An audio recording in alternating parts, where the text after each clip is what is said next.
কেন আমার বিয়ের প্রলোভন দেখাইছে, আমার এত সুন্দর সংসার সে ভাঙা দিছে। এমন কিছু আশা করছিলাম না। আমার বিয়ের প্রলোভন দেখায়া আমার স্বামীর কাছে আমারে খারাপ করছে।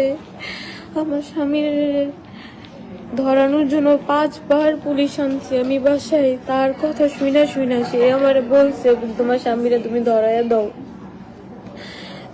এমন করো তেন করো। তার সব কথা শুনে আজকে আমি সব হারাইছি। আমার বাচ্চা, হাজবেন্ড, সবার কাছে আমি কালা রয়েছি। কেউর কাছে আমি মুখ দেখাতে পারি না, কোনো কেউর কাছে আমি মুখ ধরতেও পারি না।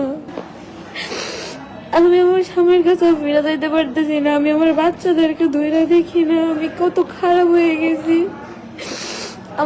আমার 3 নম্বর বাচ্চাটা 14 মাস বয়স, আমি ধরে দেখি না ওই বাচ্চাটারে। আমি এখন হসপিটালে বসে আছি। সবাই আমার এই বিচার করো। আমি সবার কাছে বিচার চাই। আমি মন ফাল্গুনবাসীর কাছে বিচার চাই। হয় আমি ভুল হয়েছে, আমি স্বীকার করতেছি।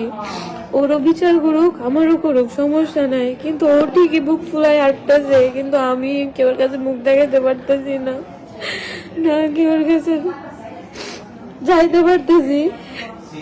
তার জন্য আজকে আমার এই অবস্থা।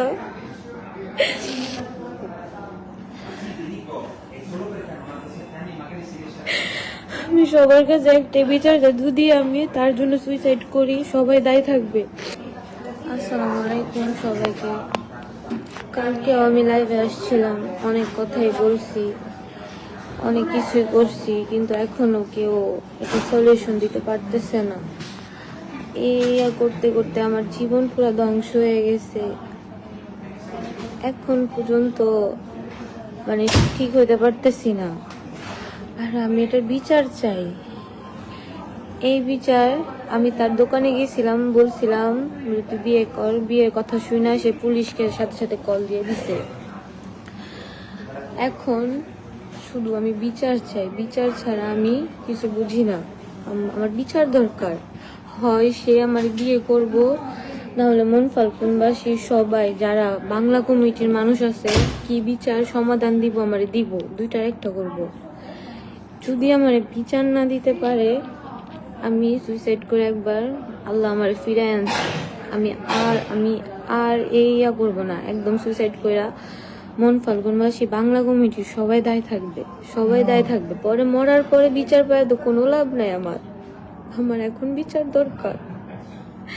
আমি পুরো শেষ হয়ে যেতেছি।